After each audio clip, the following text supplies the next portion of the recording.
So,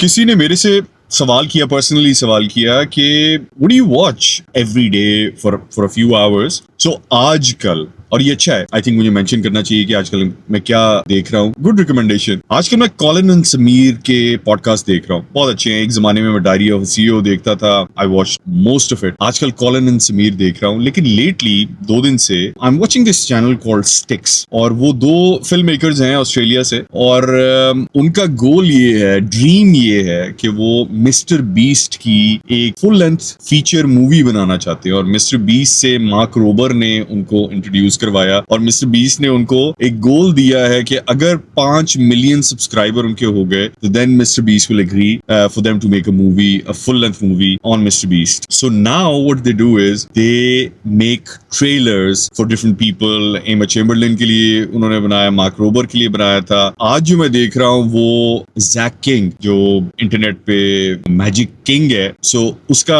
आज का episode है. So I am gonna watch that. So very very interesting. ये I would recommend you try and watch a few episodes of Sticks. Very good. And just go to the school. That's a wrap, everyone. All right, we're done in Idaho. Now off to LA. Zazu के Instagram पे मैं हमेशा एक story post करता हूँ, almost daily, every other day, जिसके अंदर मैं कहता हूँ कि ask me any question about health and fitness. So लोग बहुत सारे सवाल करते हैं, आज भी आए हुए हैं. So I'm gonna take some time. let me show you कि कितने सवाल आए हुए हैं. So ये questions हैं जी, ये सारे questions के अभी मुझे जवाब देने हैं. So I'm gonna take some time, answer these, and then I'm gonna go home, get ready, and then go to the office. यार आज लॉयल्टी कर ले, आखिरी है. ले ले. Thank you. अल्लाह हाफिज.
ले जी, हमारी सड़क बन रही है, which was long overdue. Not bad.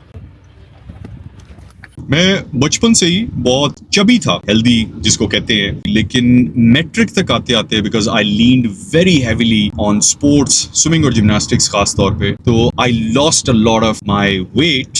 Jaw line और चेहरा और सारा कुछ बॉडी जो थी वो शेप में आ गई थी, पतली हो गई थी. और मेरा कॉलेज का जो टाइम था उसके अंदर आई वॉज वेरी फिट. मैं हमेशा से उस टाइम पे क्लीन शेव रहता था. उस टाइम पे ऑब्वियसली चेहरे के ऊपर फेशियल हेयर भी उस तरह से नहीं थे, लेकिन clean shave was the way to go. फिर उसके बाद जब मेरी शादी हुई एंड देन जब मैंने वेट गेन करना शुरू किया, तो उस वेट गेन का चेहरे पे जो असर आया, उसका कोपिंग मैकेनिज्म ये था कि मैंने स्टबल एंड दाढ़ी रखना शुरू कर दी, बट नथिंग फिक्स्ड इट। मैं हमेशा से ऑकवर्ड रहता था अपने चेहरे के बारे में कि जी मैंने फेशियल हेयर रख दिए, कभी गोटी रख ली, कभी स्टबल रख ली, कभी दाढ़ी रख ली full on, but I could not be happy about the way I looked, because again I had gained a lot of weight on my face.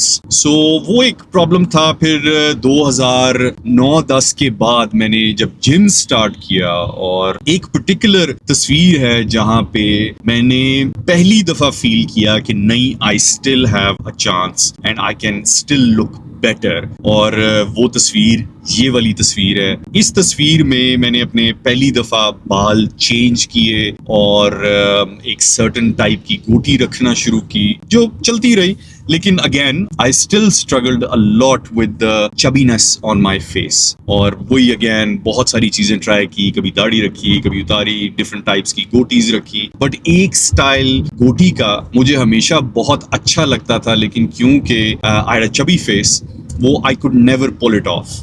And this is the kind of goatee that I always loved. So वो तस्वीर मैं देख रहा था, and आज सुबह मैंने realize किया कि now that I've been doing intermittent fasting for such a long time and I've lost a lot of excess weight from my face, so आज मैंने वो गोटी दोबारा से रखी है, एंड ये आफ्टर वेरी लॉन्ग टाइम मैंने एक्चुअली अपनी जॉ लाइन प्रॉपरली शेव की है, वरना हमेशा I went for a stubble, ताकि वो जो चबीनेस है उसको मैं कैमोफ्लेज कर सकूं। So this is the look that I always wanted, and now that I have lost a lot of weight, I think I can pull this off. You can let me know in the comments how this new goatee looks. Oh, an accident. I hope everybody's okay. इस bridge पे वक्तन फवक्तन कोई ना कोई accident होता रहता है, अल्लाह खैर करे। बचपन से ही मेरा एक सवाल था जो मैं बहुत रेगुलरली अपने आप से पूछता था, और वो सवाल ये था कि मैं अपने वालिद साहब की पुरानी तस्वीरें जब भी देखता था, मुझे ये बात समझ नहीं आती थी कि उस जनरेशन के लोग अपनी 40s और अपनी 50s में इतने ग्रोन अप क्यों लगते थे। बिकॉज यू नो, एक सर्टन एज में आप दुबले पतले बॉयिश सी लुक, एंड देन एक सर्टन एज के बाद जैसे ही आप ये लोग अपनी 40s और 50s में जाते थे, they used to look old and aged, and I never understood that. और मुझे kind of खप्त सा था इस चीज का कि यार, I don't want to look like an uncle in my 40s and my 50s and then probably in my 60s as well. I think ये जो बहुत एक्सरसाइज वाला एक सिलसिला है मेरा, वो वहां से भी ओरिजिनेट करता है। Now that I think about it, मेरे वाले साहब की उनकी जनरेशन जो थी, वो इतनी जल्दी एजेड कैसे हो जाती थी या लगना कैसे शुरू हो जाती थी, उनकी जिस्सामत, and I always wanted to avoid that. So अब क्योंकि मेरे बच्चे हो गए हैं और मैं अपनी 50s के करीब आने वाला हूं, मेरा जो एक गोल है इज कि मैं अपने बच्चों के लिए 50s और 60s को रीडिफाइन करूं।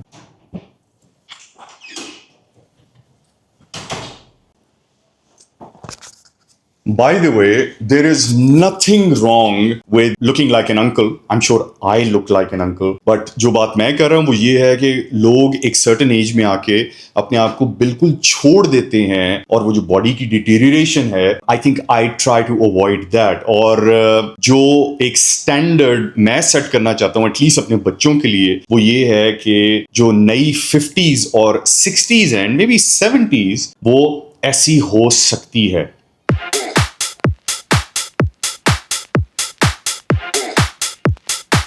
अपने मोटापे और चबी फेस के बारे में बहुत बात कर ली, बहुत लताड़ लिया अपने आप को। आई थिंक अब घर चला जाए। Let's go home and meet the family. जो लोग मेरे व्लॉग्स डेली देख रहे हैं, उनसे एक छोटी सी रिक्वेस्ट है, आप व्लॉग्स देख तो रहे हैं, प्लीज चैनल भी सब्सक्राइब कर लें। मेरा टारगेट 1000 सब्सक्राइबर्स है, first target 1000 subscribers, so please help me with that.